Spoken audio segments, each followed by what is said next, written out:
In this episode, I am sharing the New Year's resolution that absolutely changed my life. And no, it didn't involve a cold plunge or waking up at 6 a.m., but I'll tell you what it did do. It ended up destroying my loneliness. I want to share it with you so that you're inspired and encouraged. Let's go.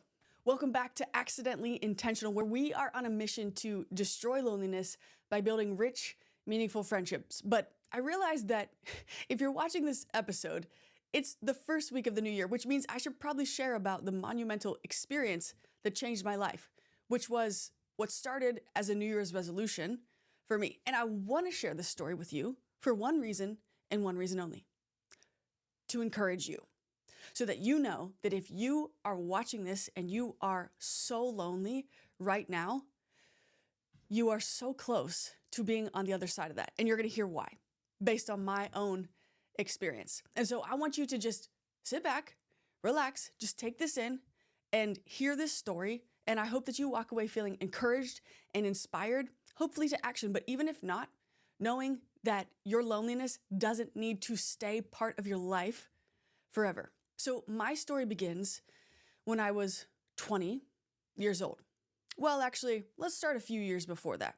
What you need to know is that coming out of high school, I had endured a traumatic bullying experience.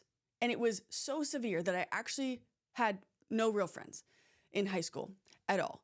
So I was so excited to leave high school and jump to college, because college was going to be my one chance, or my next chance at least, to hopefully make the thing I've always been searching for my entire life, and that was a true friend. I wanted to make and find a true friend and foster a rich friendship.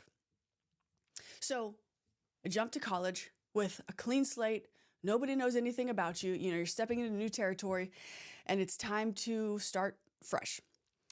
And what I did was I quickly found a friend. We had similar interests almost across the board and everything. It was crazy. We became friends. We became really close friends. We became ride or die friends. And I stopped at one friend. See, I was so excited that I had found what I thought was the true friendship I'd been searching for my entire life, and that I just abandoned all other opportunities. I put all my eggs in one basket, per se. And things came crashing down when I was 20 years old. Because what happened was an explosive best friend breakup. Now, girls understand these things can be crazy. People take sides. It's a lot of drama. It's a lot of hurt, a lot of pain. There's a lot of emotions everywhere.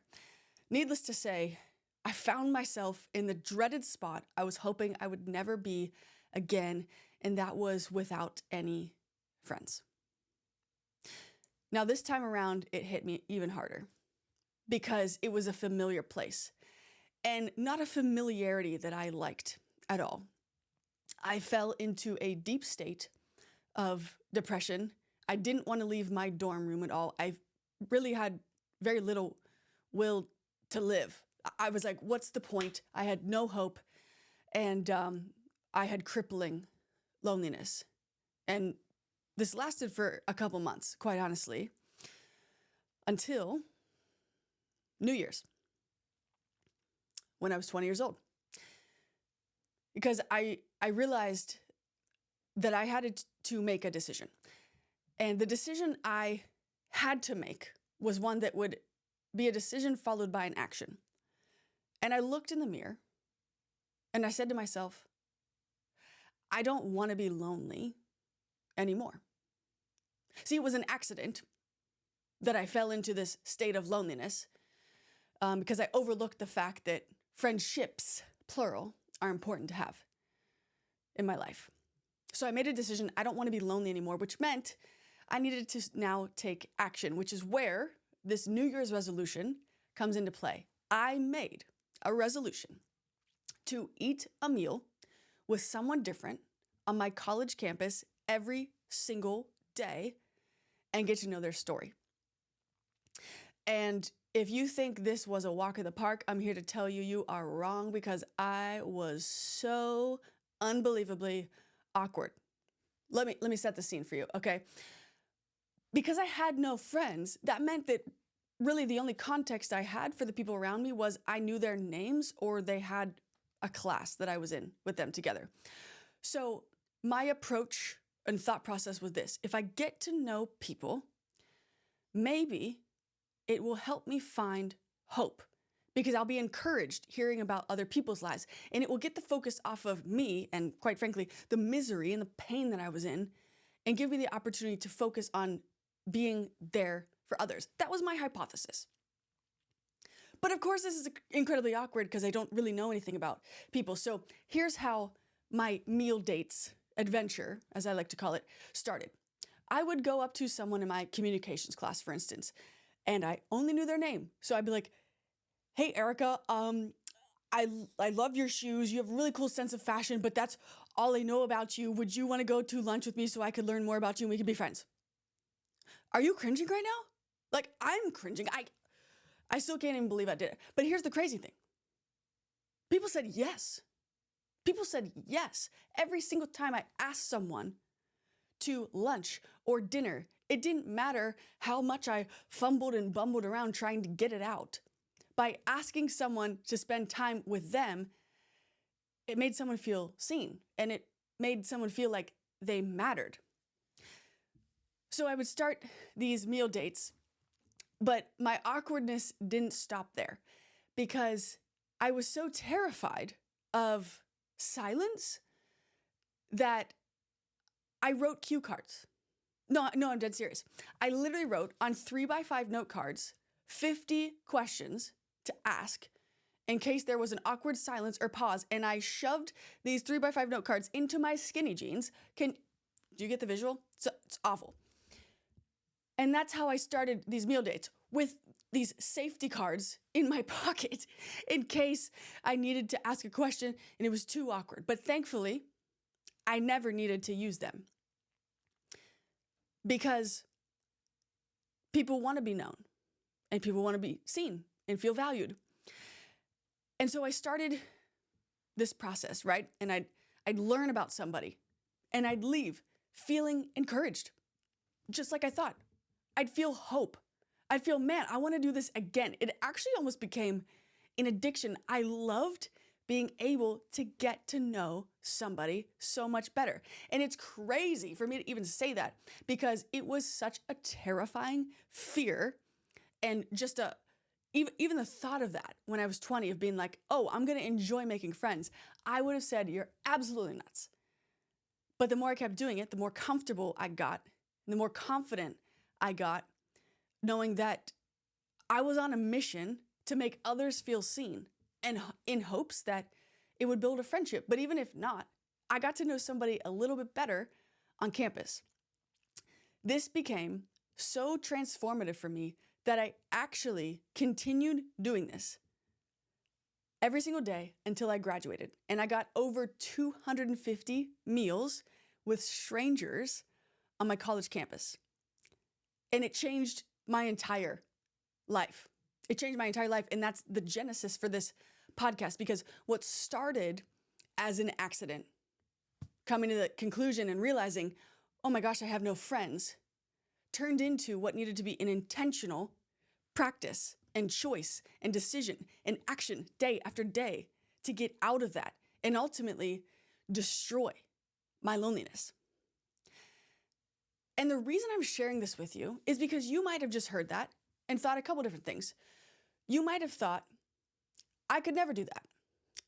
I was you, okay? The only thing stopping you from doing it is you're choosing to not do it. See, inaction is a choice. Indecision is a decision. And so basically, I had to confront and tell myself and challenge the notion of, what do you want to do with your life? And when I made the decision, I don't want to be lonely anymore, I knew that I needed to back that up with the action of making friends. So if you're believing a lie right now that you can't do that, I'm here to tell you, from being that myself, having that mindset, you can. But do you believe you're worth enough to make that decision day after day? Maybe you just heard that and you thought, that's really cool, but all of us are adults watching this, which means we're not on a college campus, which means we don't have all these people around us and we don't have anything in common. And all these thoughts are swimming, right? Well, what you do have is a community around you. I'm going to go into this a lot more this season because we are in the midst of a loneliness epidemic in this country. The CDC has actually said that loneliness, the impacts of loneliness on our body, is as harmful as smoking 15 cigarettes a day. And the reason I'm so passionate about this is because I've been there and I know what it feels like to be there and to feel like you're always going to be here. But I believe that you are worth building incredibly rich, meaningful friendships to ultimately lead to a happier, healthier, purpose-filled life. And so it doesn't matter what age you are. Anyone can implement this practice or a variant of this practice by taking someone who you only know their name of, that you come across at work, the gym, church, hospital, whatever your hobbies are, whatever your passions are.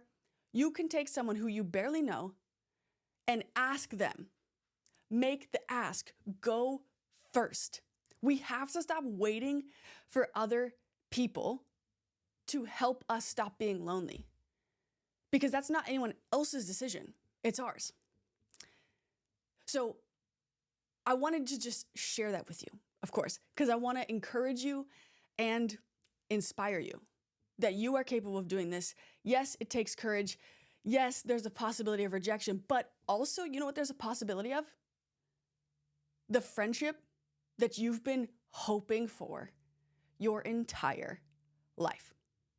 I can't wait to jump into so much more with you this season. Make sure you subscribe if you haven't already to get every single episode we drop. And hey, I actually have a free downloadable guide for you if you're going to make 2025 your year to build meaningful friendships. What I got in the description below, click it, fill out the info, and I'm going to email you immediately the guide, which is the 5 steps to building rich, meaningful friendships. It's the steps that I used and that hundreds of others have used as well to destroy and end their loneliness. And I believe that you are worth doing the exact same thing this year. And by the way, you may feel lonely, but get this, the majority of the country feels the exact same thing as you, which means we are not actually alone. The majority of us are feeling the same thing together. What if we had the courage to open up, share it, make a decision we don't want to be lonely anymore, and take action on it this year? Let's go.